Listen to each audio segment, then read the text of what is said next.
Hi hello ನಮಸ್ತೆ ಎಲ್ಲರಿಗೂ S P S media ಚಾನಲಿನ ಮತ್ತೊಂದು ವಿಡಿಯೋಗೆ ಸ್ವಾಗತ ಸುಸ್ವಾಗತ. ಸ್ನೇಹಿತರೆ, ಎಲ್ಲರೂ ಹೇಗಿದ್ದೀರಾ? ಎಲ್ಲರೂ ಚೆನ್ನಾಗಿದ್ದೀರಾ ಅಂದ್ಕೊಂಡಿದ್ದೀನಿ. ನಾನು ಕೂಡ ತುಂಬಾ ಚೆನ್ನಾಗಿದ್ದೀನಿ.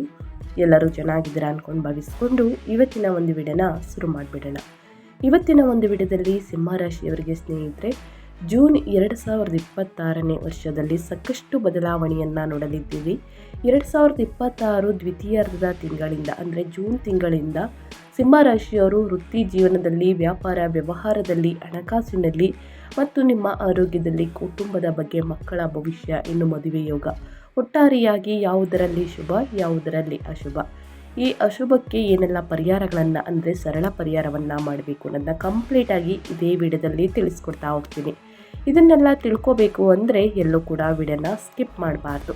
ಅಂದರೆ ವಿಡಿಯೋನ ಕಟ್ ಮಾಡಿ ಓಡಿಸ್ಕೊಂಡು ನೋಡ್ತೀರಾ, ಇದು ಫುಲ್ ಇನ್ಫಾರ್ಮೇಷನ್ ಅರ್ಥ ಆಗಲ್ಲ. ಸೊ ಹಾಗಾಗಿ ಎಲ್ಲ ವಿಡಿಯೋದಲ್ಲೂ ತಿಳಿಸ್ತಾ ಇರ್ತೀನಿ. ಮೊದಲಿಂದ ಕೊನೆ ತನಕ ಸಂಪೂರ್ಣವಾಗಿ ವಿಡಿಯೋವನ್ನು ವಾಚ್ ಮಾಡಿ. ವಿಡಿಯೋದಲ್ಲಿ ಒಳ್ಳೆ ಮಾಹಿತಿ ಸಿಕ್ಕಿದ್ದಲ್ಲಿ ತಪ್ಪದೆ ವಿಡಿಯೋಗೊಂದು ಲೈಕ್ ಕೊಟ್ಟು, ಇನ್ನೂ ನನ್ನ ಚಾನಲ್ನ ಸಬ್ಸ್ಕ್ರೈಬ್ ಮಾಡ್ಕೊಂಡಿಲ್ಲ ಅಂದರೆ ಎಸ್ ಪಿ ಎಸ್ ಮೀಡಿಯಾಗೆ ಸಬ್ಸ್ಕ್ರೈಬ್ ಆಗಿ ನಿಮ್ಮ ಅಭಿಪ್ರಾಯಗಳನ್ನು ಕಮೆಂಟ್ ಬಾಕ್ಸಲ್ಲಿ ತಿಳಿಸಬಹುದು. ಓಂ ನಮಃ ಶಿವಾಯ, ಓಂ ಶ್ರೀ ಮಹಾಲಕ್ಷ್ಮಿ ನಮಃ ಅಂತ ಕಮೆಂಟ್ ಮಾಡಿ. ಮಹಾಲಕ್ಷ್ಮಿ ದೇವಿಯ ಅನುಗ್ರಹದಿಂದ ನಿಮ್ಮ ಜೀವನದಲ್ಲಿರುವಂತಹ ಕಷ್ಟಗಳು, ಸಮಸ್ಯೆಗಳು, ಅಡಚಣೆಗಳು, ತೊಂದರೆಗಳು ಎಲ್ಲವೂ ಕೂಡ ಸಂಪೂರ್ಣವಾಗಿ ಸಿಂಹರಾಶಿಯವರಿಗೆ ನಿವಾರಣೆಯಾಗಲಿ ಅಂತ ಕೇಳ್ಕೊತಾ ವಿಡಿಯೋದ ಕಡೆ ಗಮನ ಕೊಡ್ತಾ ಹೋಗೋಣ. ಸಿಂಹರಾಶಿಯವರಿಗೆ ಜೂನ್ ದ್ವಿತೀಯಾರ್ಧದಿಂದ ಸಾಕಷ್ಟು ಬದಲಾವಣೆಯನ್ನು ನೋಡಲಿದ್ದೀರಿ. ವಿದೇಶಿ ಅವಕಾಶಗಳು ಮತ್ತು ಶುಭ ಖರ್ಚುಗಳು ಅಂತಲೇ ಹೇಳ್ಬೋದು. ನಿಮ್ಮ 12ನೇ ಮನೆಗೆ ಉಚ್ಚ ಗುರುವಿನ ಪ್ರವೇಶವು ವಿದೇಶಕ್ಕೆ ಪ್ರಯಾಣಿಸುವಂತಹ ನಿಮ್ಮ ಆಸೆಯನ್ನು ಪೂರೈಸುತ್ತದೆ. ಕುಟುಂಬದ ಆಚರಣೆಗಳು ಮತ್ತು ಶುಭ ಸಮಾರಂಭಗಳಿಗಾಗಿ ನೀವು ಸಂತೋಷದಿಂದ ಹಣವನ್ನು ಖರ್ಚು ಮಾಡುತ್ತೀರಿ. ಲಾಭದ ಸ್ಥಾನದಲ್ಲಿ ಸೂರ್ಯ ಅಂತಲೇ ಹೇಳ್ಬೋದು. ಜೂನ್ 21ರ ನಂತರ ನಿಮ್ಮ ರಾಶಿಯ ಅಧಿಪತಿಯಾಗಿರುವಂತಹ ಸೂರ್ಯನು 11ನೇ ಮನೆಗೆ ಬದಲಾಗುವುದರಿಂದ ಆರ್ಥಿಕ ವಿಜಯ ನಿಶ್ಚಿತ. ನಿಮ್ಮ ಆಸೆಗಳು ಈಡೇರುತ್ತವೆ ಮತ್ತು ಸರ್ಕಾರಿ ಸಂಬಂಧಿತ ಕಾರ್ಯಗಳು ಸುಗಮವಾಗಿ ಪೂರ್ಣಗೊಳ್ಳುತ್ತವೆ. ಇನ್ನು ವೃತ್ತಿ ಜೀವನದ ಉತ್ತುಂಗ ಅಂತಲೇ ಹೇಳಬಹುದು. ಜೂನ್ 21ರಂದು ಮಂಗಳನು ನಿಮ್ಮ ವೃತ್ತಿ ಸ್ಥಾನವಾದಂತಹ 10ನೇ ಮನೆಗೆ ವೃಷಭಕ್ಕೆ ಪ್ರವೇಶಿಸುವುದು ಕೆಲಸದ ಸ್ಥಳದಲ್ಲಿ ನಿಮಗೆ ಸಂಪೂರ್ಣ ಅಧಿಕಾರವನ್ನು ನೀಡುತ್ತದೆ. ಬಡ್ತಿ ಅಥವಾ ಹೊಸ ಜವಾಬ್ದಾರಿಗಳು ನಿಮಗಾಗಿ ಕಾಯುತ್ತಿರುತ್ತವೆ. ಪರಭವ ನಾಮ ಸಂವತ್ಸರದ ಜೂನ್ 2026 ದ್ವಿತೀಯಾರ್ಧದಿಂದ ಸಿಂಹರಾಶಿಯವರಿಗೆ ಅತ್ಯಂತ ಕುತೂಹಲಕಾರಿ ಮತ್ತು ಕ್ರಿಯಾಶೀಲ ತಿಂಗಳಾಗಿ ಎದ್ದು ಕಾಣಲಿದೆ. ನಿಮ್ಮ ರಾಶಿಯು ಬರೋಬ್ಬರಿ 5 ಗ್ರಹಗಳಿಂದ ತೀವ್ರವಾಗಿ ಪ್ರಭಾವಿತವಾಗಲಿದೆ. ವಿಶೇಷವಾಗಿ ಜೂನ್ ತಿಂಗಳಲ್ಲಿ ಗುರು ಭಗವಾನ್ ತನ್ನ ಉಚ್ಚ ಸ್ಥಾನವನ್ನು ಪಡೆಯಲು ನಿಮ್ಮ 12ನೇ ಮನೆಗೆ ಅಂದರೆ ವ್ಯಯ ಸ್ಥಾನಕ್ಕೆ ಪ್ರವೇಶಿಸುತ್ತಾರೆ. 12ನೇ ಮನೆಯು ಖರ್ಚುಗಳನ್ನು ಪ್ರತಿನಿಧಿಸುತ್ತದೆ. ಆದರೆ ಗುರುವು ಉಚ್ಚನಾಗಿರುವುದರಿಂದ ಈ ಖರ್ಚುಗಳು ಶುಭ ಕಾರ್ಯಗಳು, ಆಸ್ತಿ ಸಂಪಾದನೆ ಅಥವಾ ವಿದೇಶಿ ಪ್ರಯಾಣದಂತಹ ಲಾಭದಾಯಕ ಉದ್ದೇಶಗಳಿಗಾಗಿ ವಿನಿಯೋಗವಾಗುತ್ತದೆ. ಇದಲ್ಲದೆ ಜೂನ್ 21ರಂದು ನಿಮ್ಮ ರಾಶಿಯ ಅಧಿಪತಿಯಾಗಿರುವಂತಹ ಸೂರ್ಯನು ಲಾಭದ ಸ್ಥಾನವಾದಂತಹ 11ನೇ ಮನೆಗೆ ಮಿಥುನಕ್ಕೆ ಸಂಚರಿಸುವುದು ಮತ್ತು ಆ ನಂತರ ಜೂನ್ 21ರಂದು 10ನೇ ಮನೆಯಲ್ಲಿ ಮಂಗಳನು ದ್ವಿಗ್ಬಲವನ್ನು ಪಡೆಯುವುದು ನಿಮ್ಮನ್ನು ವೃತ್ತಿಪರ ಮತ್ತು ಸಾಮಾಜಿಕವಾಗಿ ಊಹಿಸಲಾದಂತಹ ಎತ್ತರಕ್ಕೆ ಏರಿಸುತ್ತದೆ ಅಂತಲೇ ಹೇಳಬಹುದು. ಏಕೆಂದರೆ ಸೂರ್ಯ 1ನೇ ಅಧಿಪತಿಯಾಗಿರುವಂತಹ ನಿಮ್ಮ ಲಗ್ನಾಧಿಪತಿಯಾಗಿರುವಂತಹ ಸೂರ್ಯ 10ನೇ ಮನೆ ಮತ್ತು 11ನೇ ಮನೆಯಲ್ಲಿ ಸಂಚಾರವನ್ನು ಮಾಡುತ್ತಿದೆ. ಜೂನ್ 21ರವರೆಗೆ ಸ್ನೇಹಿತರೆ 10ನೇ ಮನೆಯಲ್ಲಿ ದ್ವಿಗ್ಬಲವನ್ನು ಕಾಯ್ದುಕೊಳ್ಳುತ್ತಾರೆ. ಆ ನಂತರ ಜೂನ್ 21ರ ನಂತರ 11ನೇ ಮನೆಗೆ ಸ್ಥಳಾಂತರಗೊಂಡು ಇಷ್ಟಾರ್ಥಗಳ ಈಡೇರಿಕೆ, ಬೃಹತ್ ಆರ್ಥಿಕ ಲಾಭಗಳು ಮತ್ತು ಸರ್ಕಾರದ ಬೆಂಬಲವನ್ನು ತರುತ್ತಾರೆ. ಮನೆಯಲ್ಲಿದ್ದು ಅದೃಷ್ಟವನ್ನು ತರುತ್ತಾರೆ. ಆನಂತರ ವೃತ್ತಿಪರ ಕೀರ್ತಿ ಮತ್ತು ಪ್ರಬಲ ರಾಜಯೋಗವನ್ನು ಪ್ರಚೋದಿಸುತ್ತದೆ ಅಂತಲೇ ಹೇಳಬಹುದು. ಒಟ್ಟಾರೆಯಾಗಿ ಹೇಳಬೇಕು ಅಂದರೆ ನಿಮ್ಮ ರಾಶಿಯ ಅಧಿಪತಿ ಸಂಚಾರವನ್ನು ಮಾಡುವ ಕಾರಣ ಸಾಕಷ್ಟು ಅದೃಷ್ಟವನ್ನು ನೋಡಲಿದ್ದೀರಿ. ಹಾಗಿದ್ರೆ ಯಾವುದರ ಬಗ್ಗೆ ಸಿಂಹರಾಶಿಯವರು ಎಚ್ಚರಿಕೆ ವಹಿಸಬೇಕು?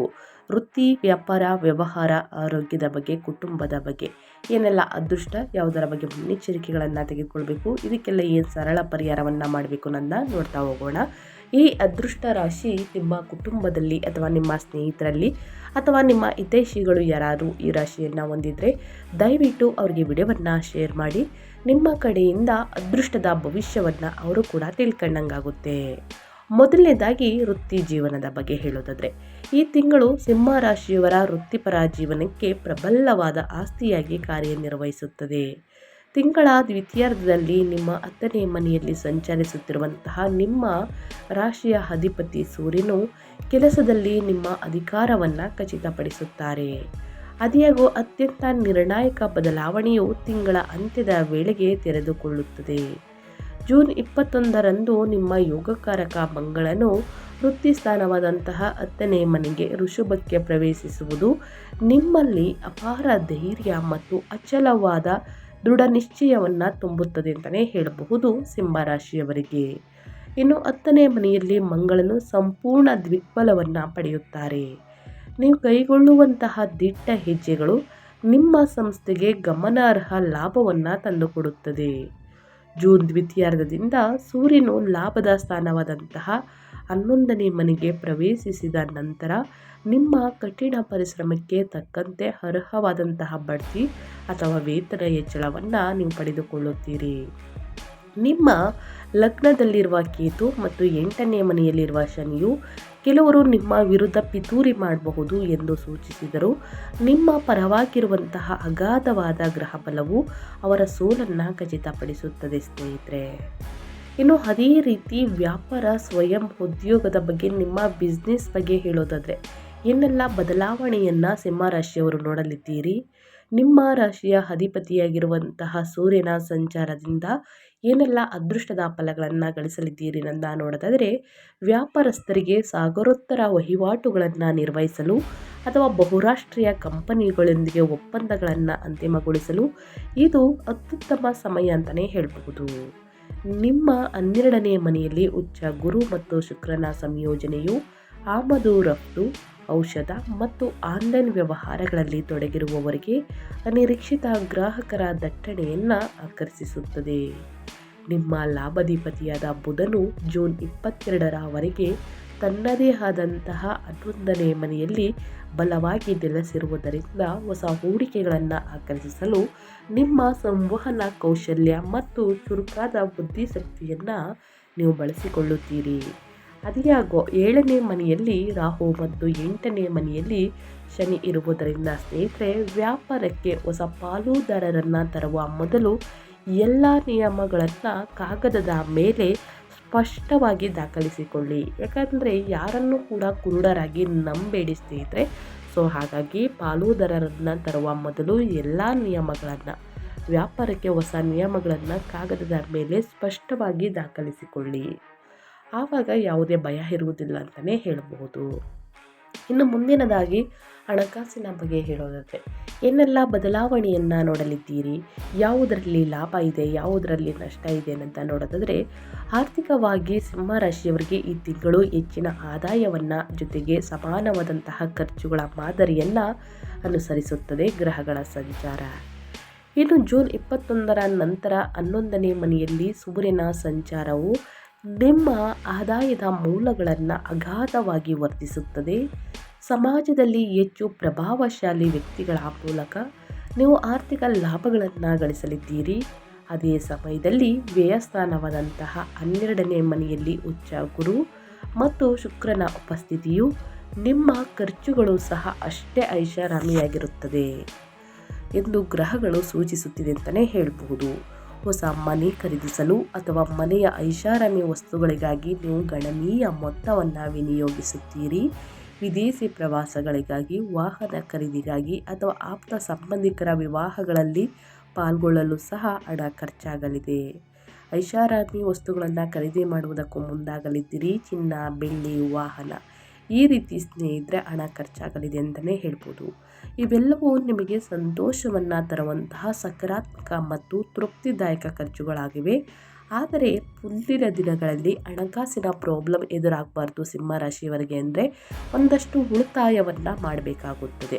ಒಂದಷ್ಟು ಸೇವಿಂಗ್ಸನ್ನು ಮಾಡಿದರೆ ಸ್ನೇಹಿತರೆ ಮುಂದಿನ ದಿನಗಳಲ್ಲಿ ಹಣಕಾಸಿನ ಪ್ರಾಬ್ಲಮ್ ಎದುರಾಗುವುದಿಲ್ಲ ಅಂತಲೇ ಹೇಳ್ಬೋದು. ಸೊ ಹಾಗಾಗಿ ಒಂದಷ್ಟು ಉಳಿತಾಯವನ್ನು ಮಾಡಿ ಅಂತ ಹೇಳ್ತಾ, ಇನ್ನು ನಿಮ್ಮ ಹೆಲ್ತ್ ಬಗ್ಗೆ ಹೇಳೋದಾದರೆ ನಿಮ್ಮ ಆರೋಗ್ಯದಲ್ಲಿ ಏನೆಲ್ಲ ಬದಲಾವಣೆ ಕಂಡು ಬರ್ಬೋದು, ಯಾವುದರ ಬಗ್ಗೆ ಸಿಂಹ ರಾಶಿಯವರು ಎಚ್ಚರಿಕೆ ವಹಿಸಬೇಕು ಅಂತ ನೋಡ್ತಾ ಹೋಗೋಣ. ಜೂನ್ 21ರಂದು 10ನೇ ಮನೆಗೆ ಪ್ರವೇಶಿಸುವಂತಹ ಮಂಗಳನು ನಿಮ್ಮಲ್ಲಿ ಅದ್ಭುತ ದೈಹಿಕ ಶಕ್ತಿಯನ್ನು ತುಂಬುತ್ತಾರೆ. ಆದರೆ ಇದು ಕೆಲಸದ ಗೀಳನ್ನು ಸಹ ಪ್ರಚೋದಿಸಬಹುದು. ಇದರಿಂದಾಗಿ ನೀವು ಸಮಯಕ್ಕೆ ಸರಿಯಾಗಿ ವಿಶ್ರಾಂತಿಯನ್ನು ಪಡೆಯುವುದನ್ನು ಮರೆಯಬಹುದು. ಸೊ ಹಾಗಾಗಿ ಸ್ನೇಹಿತರೆ, 12ನೇ ಮನೆಯಲ್ಲಿ ಶುಕ್ರನ ಉಪಸ್ಥಿತಿಯು ಸಣ್ಣ ಪುಟ್ಟ ಕಣ್ಣಿನ ಆಯಾಸವನ್ನು ಉಂಟು ಮಾಡಬಹುದು. ಲ್ಯಾಪ್ಟಾಪ್, ಮೊಬೈಲ್ ಮತ್ತು TV ಸ್ನೇಹಿತರೆ, ಇದನ್ನೆಲ್ಲ ಯೂಸ್ ಮಾಡುವವರು ಆದಷ್ಟು ಸ್ನೇಹಿತರೆ ಅವಾಯ್ಡ್ ಮಾಡಬೇಕಾಗುತ್ತದೆ. ಕಣ್ಣಿನ ಪ್ರಾಬ್ಲಮ್ ಬರಬಹುದು. ನೆಮ್ಮದಿಯ ನಿದ್ರೆಯನ್ನು ಚೆನ್ನಾಗಿ ಮಾಡಿ ಮತ್ತು ಸರಿಯಾದ ವಿಶ್ರಾಂತಿಗೆ ಆದ್ಯತೆ ನೀಡುವುದು ನಿಮ್ಮ ಅಂತಿಮ ರಕ್ಷಣೆಯಾಗಿದೆ. ಆರೋಗ್ಯದ ವಿಷಯದಲ್ಲಿ ಈ ಜೂನ್ನಲ್ಲಿ ಯಾವುದೇ ದೊಡ್ಡ ಹಿನ್ನಡೆ ಕಂಡು ಬರುವುದಿಲ್ಲ. ಅಷ್ಟಮ ಶನಿಯ ಸಣ್ಣ ಪುಟ್ಟ ಒತ್ತಡಗಳ ನಡುವೆಯೂ 12ನೇ ಮನೆಯಲ್ಲಿರುವಂತಹ ಉಚ್ಚ ಗುರುವು ನಿಮ್ಮ ಆರೋಗ್ಯಕ್ಕೆ ರಕ್ಷಕನಾಗಿ ಕಾರ್ಯನಿರ್ವಹಿಸುತ್ತಾರೆ. ಗುರುವು ನಿಮ್ಮ ಸುಖದ ಸ್ಥಾನದಲ್ಲಿ ಅಂದರೆ 4ನೇ ಮನೆಯಲ್ಲಿ, ರೋಗದ ಸ್ಥಾನ 6ನೇ ಮನೆಯಲ್ಲಿ ಮತ್ತು ಆಯುಷ ಸ್ಥಾನವನ್ನು 8ನೇ ಮನೆ ನೇರವಾಗಿ ದೃಷ್ಟಿಸುವುದರಿಂದ ದೀರ್ಘಕಾಲದ ಆರೋಗ್ಯ ಸಮಸ್ಯೆಗಳು ಮರೆಯಾಗಲು ಪ್ರಾರಂಭಿಸುತ್ತವೆ. ಸಿಂಹರಾಶಿಯವರಿಗೆ ಒಟ್ಟಾರೆಯಾಗಿ ನಿಮ್ಮ ಹೆಲ್ತ್ ಬಗ್ಗೆ ಯಾವುದರ ಬಗ್ಗೆ ಎಚ್ಚರಿಕೆ ವಹಿಸಬೇಕು, ಏನೆಲ್ಲ ಅದೃಷ್ಟದ ಫಲಗಳನ್ನು ಗಳಿಸಲಿದ್ದೀರಿ ಅನ್ನೋದನ್ನ ಕಂಪ್ಲೀಟಾಗಿ ತಿಳಿಸ್ಕೊಟ್ಟಿದ್ದೀನಿ.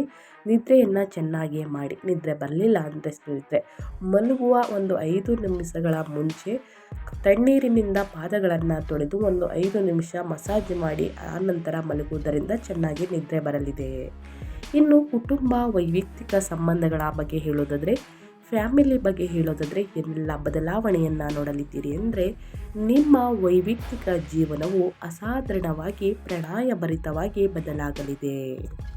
ಯಾಕಂದರೆ ಸ್ನೇಹಿತರೆ, ಜೂನ್ ದ್ವಿತೀಯಾರ್ಧದಲ್ಲಿ ಶುಕ್ರನು ನಿಮ್ಮ 12ನೇ ಮನೆಗೆ ಪ್ರವೇಶಿಸಿ ಉಚ್ಚ ಗುರುವಿನೊಂದಿಗೆ ಸೇರುವುದರಿಂದ ವಿವಾಹಿತ ದಂಪತಿಗಳ ನಡುವಿನ ಪ್ರೀತಿ ಮತ್ತು ಬಾಂಧವ್ಯವು ಉತ್ತುಂಗಕ್ಕೇರುತ್ತದೆ. ನಿಮ್ಮ ಸಂಗಾತಿಯೊಂದಿಗೆ ದೂರದ ಪ್ರಯಾಣಗಳು ಅಥವಾ ಶಾಂತಿಯುತ ವಿಹಾರಯಾತ್ರೆಯನ್ನು ನೀವು ಯೋಜಿಸಬಹುದು.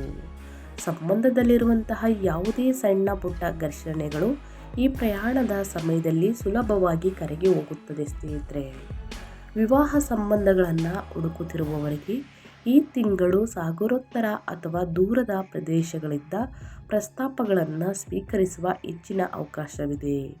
ಒಟ್ಟಾರೆಯಾಗಿ ಹೇಳಬೇಕು ಅಂದರೆ, ಕೌಟುಂಬಿಕ ವಾತಾವರಣವು ಆಹ್ಲಾದಕರ, ರೋಮಾಂಚಕ ಮತ್ತು ಸಂಭ್ರಮದಿಂದ ಕೂಡಿರುತ್ತದೆ. ಮನೆಯಲ್ಲಿ ನಿಂತು ಹೋಗಿದ್ದಂತಹ ಅಡಚಣೆಯಿಂದ ಪ್ರಾಬ್ಲಮ್ಮಿಂದ ಸ್ನೇಹಿತರೆ ಶುಭ ಕಾರ್ಯಗಳು ಮತ್ತೆ ಪ್ರಾರಂಭಗೊಳ್ಳಲಿದೆ. ಮದುವೆ ಯೋಗ ಕೂಡ ಇದೆ. ವಿವಾಹ ಸಂಬಂಧಗಳನ್ನು ಹುಡುಕುತ್ತಿರುವವರಿಗೆ ಈ ತಿಂಗಳು ದೂರದ ಪ್ರದೇಶಗಳಿಂದ ಪ್ರಸ್ತಾಪಗಳನ್ನು ಸ್ವೀಕರಿಸುವಂತಹ ಹೆಚ್ಚಿನ ಅವಕಾಶವಿದೆ.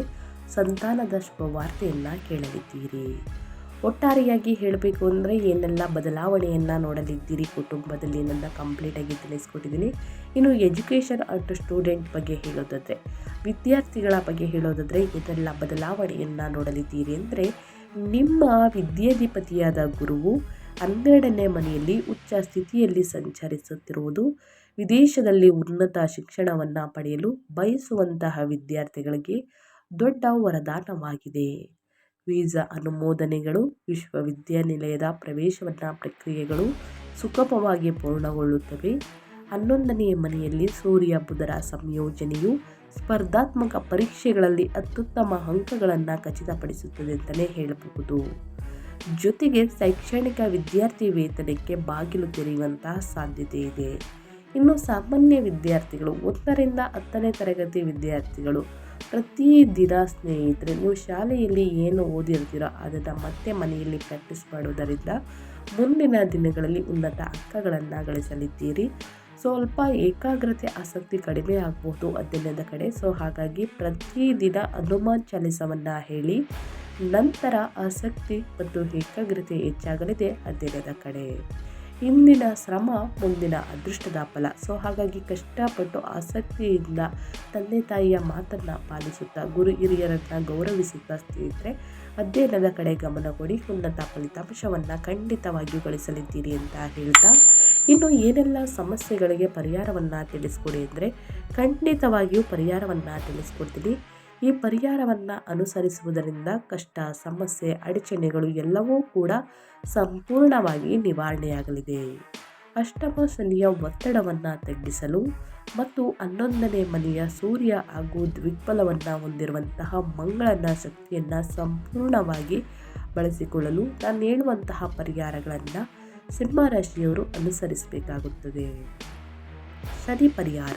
8ನೇ ಮನೆಯಲ್ಲಿರುವಂತಹ ಶನಿಯಿಂದ ಉಂಟಾಗುವ ಮಾನಸಿಕ ಆತಂಕಗಳನ್ನು ದೂರ ಮಾಡಲು ಪ್ರತಿ ಶನಿವಾರ ಆಂಜನೇಯನಿಗೆ ವೀಳ್ಯದೆಲೆಯ ಪೂಜೆಯನ್ನು ಮಾಡಿಸಬೇಕಾಗುತ್ತದೆ. ಸುಂದರ ಕಾಂಡವನ್ನು ಪಠಿಸಬೇಕಾಗುತ್ತದೆ. ಇನ್ನು ಹನುಮಂತನ ಮಂತ್ರವನ್ನು ಹೇಳುವುದು ಕೂಡ ಬಹಳ ಮುಖ್ಯ. ಶನಿ ದೇವರಿಗೆ ಎಳ್ಳೆಣ್ಣೆಯಿಂದ ತೈಲಾಭಿಷೇಕವನ್ನು ಮಾಡಿಸಿ ಬಡವರಿಗೆ, ನಿರ್ಗತಿಕರಿಗೆ, ಸ್ನೇಹಿತರೆ ಕಪ್ಪು ಎಳ್ಳನ್ನು ದಾನ ಮಾಡುವುದರಿಂದ ನಿಮ್ಮ ಜೀವನದಲ್ಲಿರುವಂತಹ ಆರೋಗ್ಯ ಸಮಸ್ಯೆಗಳು ನಿವಾರಣೆಯಾಗಲಿದೆ. ಸೊ ಹಾಗಾಗಿ ಸಿಂಹರಾಶಿಯವರು ಈ ಒಂದು ಪರಿಹಾರವನ್ನು ಮಾಡಬೇಕಾಗುತ್ತದೆ. ಇನ್ನು ಸೂರ್ಯನ ಆರಾಧನೆ. ಜೂನ್ ದ್ವಿತೀಯಾರ್ಧದ ನಂತರ ಮನೆಯಲ್ಲಿ ಸ್ನೇಹಿತರೆ ಸೂರ್ಯನು ನೀಡುವಂತಹ ಆರ್ಥಿಕ ಅದೃಷ್ಟವನ್ನು ದ್ವಿಗುಣಗೊಳಿಸಲು ಪ್ರತಿದಿನ ಮುಂಜಾನೆ ತಾಮ್ರದ ಪಾತ್ರೆಯಿಂದ ಸೂರ್ಯ ದೇವರಿಗೆ ಅಗ್ರವನ್ನು ನೀರನ್ನು ಅರ್ಪಿಸಿ ಅಡಚಣೆಗಳೆಲ್ಲವೂ ನಿವಾರಣೆಯಾಗಲಿದೆ. ಇನ್ನು ದಾನ ಧರ್ಮಕ್ಕೆ ಬಂದರೆ 12ನೇ ಮನೆಯ ಗ್ರಹಗಳಿಂದ ಉಂಟಾಗುವಂತಹ ವಿಪರೀತ ಆರ್ಥಿಕ ಸೋರಿಕೆಯನ್ನು ತಡೆಯಲು ಗುರುವಾರದಂದು ಬಡವರಿಗೆ, ನಿರ್ಗತಿಕ ವಿದ್ಯಾರ್ಥಿಗಳಿಗೆ ಹಳದಿ ವಸ್ತ್ರ ಅಥವಾ ಬೇಳೆಕಾಳುಗಳನ್ನು ಅಥವಾ ವಿದ್ಯಾರ್ಥಿಗಳಿಗೆ ಬೇಕಾಗಿರುವಂಥ ಶೈಕ್ಷಣಿಕ ವಸ್ತುಗಳನ್ನು ದಾನ ಮಾಡಿ ಆದಷ್ಟು ಸಮಸ್ಯೆಗಳು ಕ್ರಮೇಣವಾಗಿ ಕಡಿಮೆಯಾಗಲಿದೆ. ಸಿಂಹರಾಶಿಯವರು ತಪ್ಪದೆ ಈ ಪರಿಹಾರಗಳನ್ನು ಮಾಡಿ ಅಂತ ಹೇಳ್ತಾ ನಾನು ವಿಡಿಯೋವನ್ನು ಎಂಡ್ ಮಾಡ್ತಾ ಇದ್ದೀನಿ. ಇವತ್ತಿನ ಒಂದು ವಿಡಿಯೋದಲ್ಲಿ ಸಿಂಹರಾಶಿಯವರಿಗೆ ಒಳ್ಳೆಯ ಮಾಹಿತಿ ಸಿಕ್ಕಿದ್ದಲ್ಲಿ, ಈ ವಿಡಿಯೋ ಯೂಸ್ಫುಲ್ ಅನಿಸಿದ್ದಲ್ಲಿ ದಯವಿಟ್ಟು ವಿಡಿಯೋಗೆ ಲೈಕ್ ಮಾಡಿ. ಇನ್ನೂ ನನ್ನ ಚಾನಲ್ನ ಸಬ್ಸ್ಕ್ರೈಬ್ ಮಾಡ್ಕೊಂಡಿಲ್ಲ ಅಂದರೆ ವಿಡಿಯೋಗೆ ಸಬ್ಸ್ಕ್ರೈಬ್ ಆದರೆ ಇದೇ ರೀತಿ ನಿಮ್ಮ ರಾಶಿ ಭವಿಷ್ಯವನ್ನು ಪ್ರತಿನಿತ್ಯ ತಿಳಿಸ್ಕೊಡ್ತಾ ಹೋಗ್ತೀನಿ. ಯಾರೆಲ್ಲ ಸಬ್ಸ್ಕ್ರೈಬ್ ಮಾಡಿಕೊಂಡು ವಿಡಿಯೋವನ್ನು ವಾಚ್ ಮಾಡ್ತಿದ್ದೀರಾ ಅಂಥವರಿಗೆ ಥ್ಯಾಂಕ್ ಯು ಸೋ ಮಚ್ ಅಂತ ಹೇಳ್ತಾ, ನಿಮಗೂ ಮತ್ತು ನಿಮ್ಮ ಕುಟುಂಬಕ್ಕೆ ತುಂಬಾ ಒಳ್ಳೆಯದಾಗಲಿ. ಶನಿದೇವರ ಆಶೀರ್ವಾದ, ಶಿವನ ಅನುಗ್ರಹ, ಮಹಾಲಕ್ಷ್ಮಿಯ ಕೃಪೆಯಿಂದ ನಿಮಗೆ ಮನೆಯಲ್ಲಿ ಸುಖ, ಸಂಪತ್ತು, ನೆಮ್ಮದಿ ಹೆಚ್ಚಳವಾಗಲಿ. ಆರೋಗ್ಯದಲ್ಲಿರುವಂತಹ ಸಮಸ್ಯೆಗಳು ಎಲ್ಲವೂ ಕೂಡ ಕಡಿಮೆಯಾಗಲಿ ಅಂತ ಕೇಳ್ಕೊತಾ ಮತ್ತೊಂದು ವಿಡಿಯೋ ಜೊತೆ ಮತ್ತೊಂದು ಹೊಸ ಭವಿಷ್ಯದಲ್ಲಿ ಸಿಗ್ತೀನಿ. Thank you for watching.